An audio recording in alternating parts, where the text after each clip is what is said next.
Meu nome é Gerliane de Castro Brito, sou docente da UFC desde 1991, portanto são quase 25 anos de docência.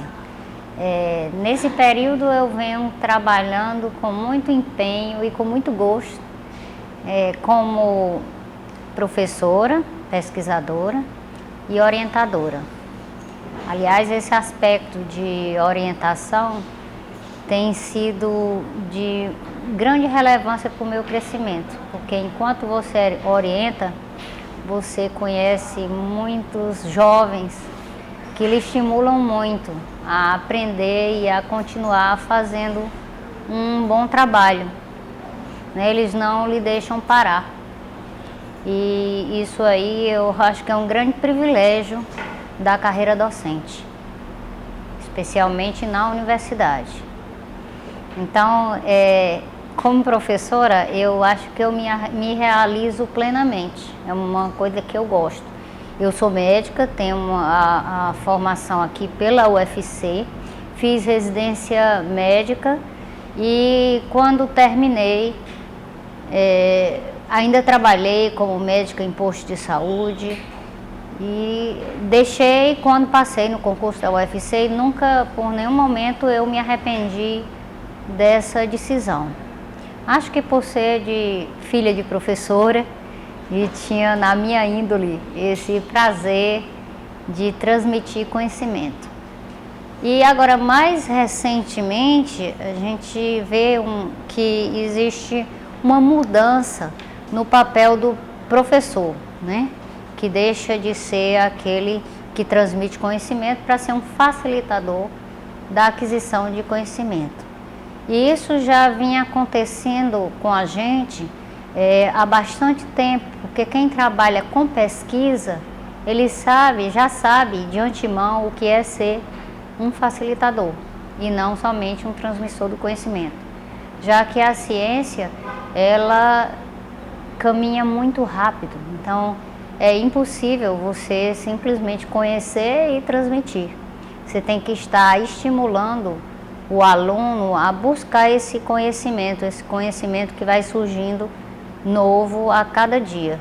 E ensinando o aluno a observar os acontecimentos e ter uma posição crítica diante do que falam, diante do que eles leem, diante do livro, né, e diante das experiências que eles têm. Quer dizer, ele tem uma participação ativa na aquisição e na produção do conhecimento. Isso ocorre já na ciência, sempre ocorreu. E no ensino, isso agora, há alguns anos, é que tem se tornado importante. Mas voltando para minha atuação como professora, eu trabalhei desde o início, né? Eu entrei em 91, em 93 comecei uma formação acadêmica, porque eu entrei como professora auxiliar, portanto não tinha mestrado nem doutorado, tinha especialização, tinha residência médica. Isso antigamente era viável, hoje já não é.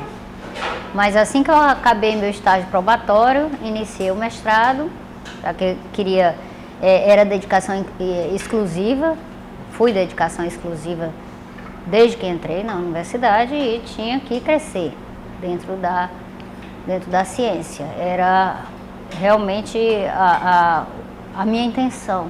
E aí eu cursei mestrado, doutorado e comecei a trabalhar com toxinas bacterianas, sob a orientação do professor Ronaldo Ribeiro. E esse trabalho com toxinas bacterianas foi evoluindo e hoje a minha principal linha de pesquisa é o estudo da diarreia induzida pelo Clostridium difficile. Essa bactéria é uma bactéria que causa a maior parte das diarreias em pacientes hospitalizados. Secundária geralmente ao uso do antibiótico. Nós portamos o Clostridium difficile, podemos portar já no intestino. Cerca de 2 a 20% das pessoas possui essa bactéria sem o desenvolvimento da doença.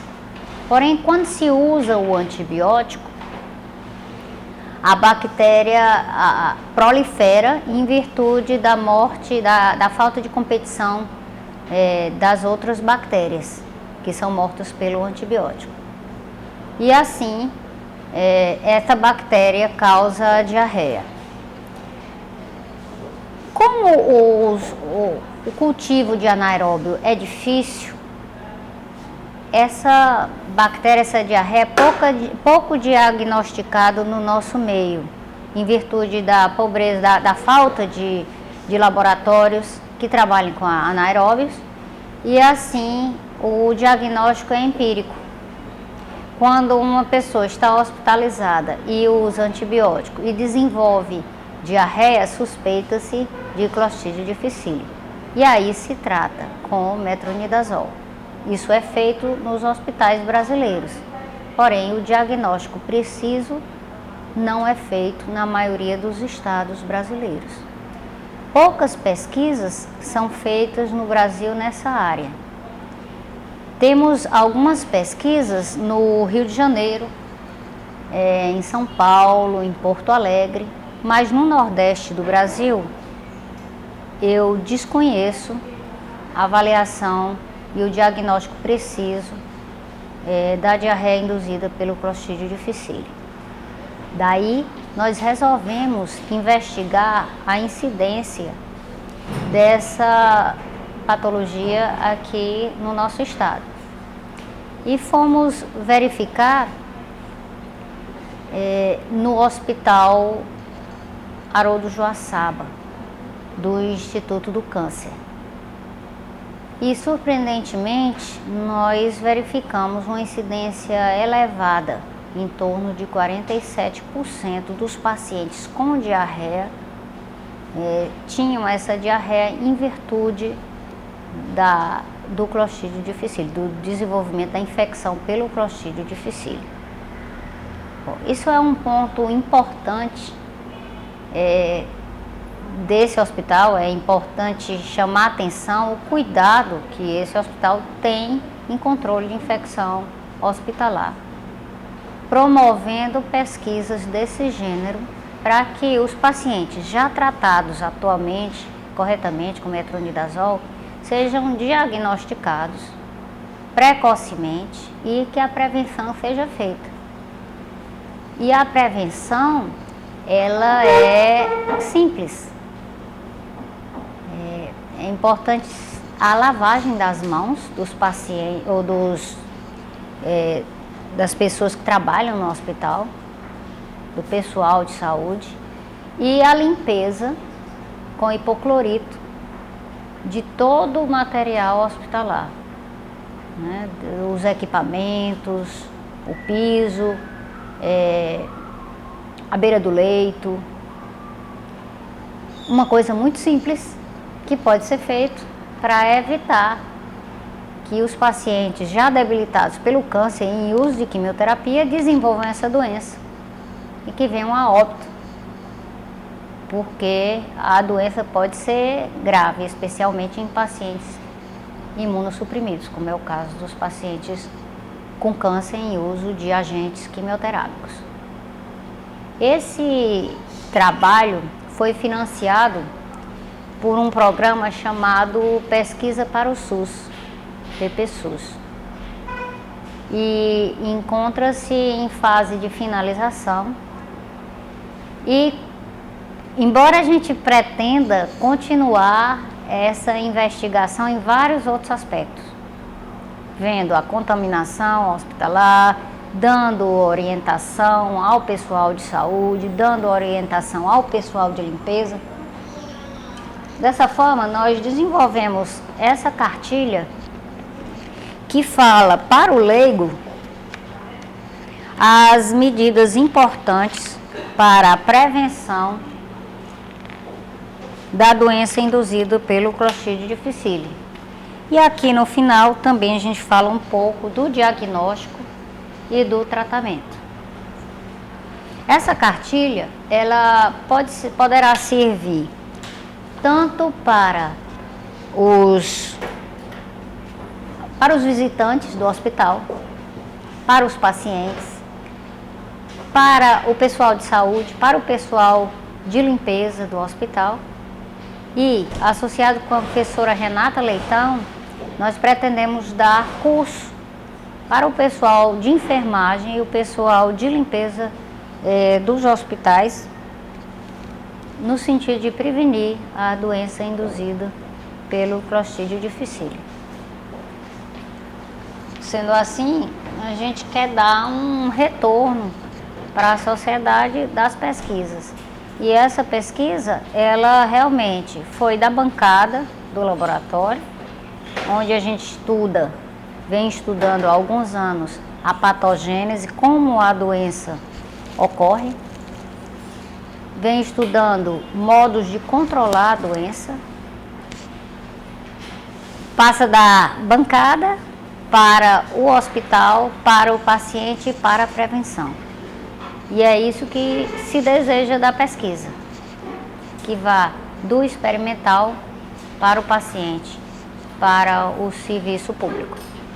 Eu agradeço a atenção e espero que todos esses anos de trabalho possam ter algum retorno social. Para isso a gente vem se empenhando, e uma coisa que eu queria chamar a atenção é que tudo que se faz em grupo. Isso a ciência ensina muito bem.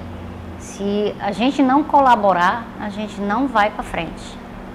Todo o trabalho que se fez até agora foi feito com a colaboração. Esse trabalho específico do ICC, com a colaboração do professor Ronaldo Ribeiro, professor Gifone, com alunos de pós-graduação, inclusive Cecília Costa, e aqui no departamento de morfologia, junto com toda a equipe da pós-graduação em ciências morfofuncionais. Se a gente levasse isso sempre na memória, né, a gente trabalhava mais em conjunto e, sem dúvida, a gente teria melhores resultados. Muito obrigada pela atenção.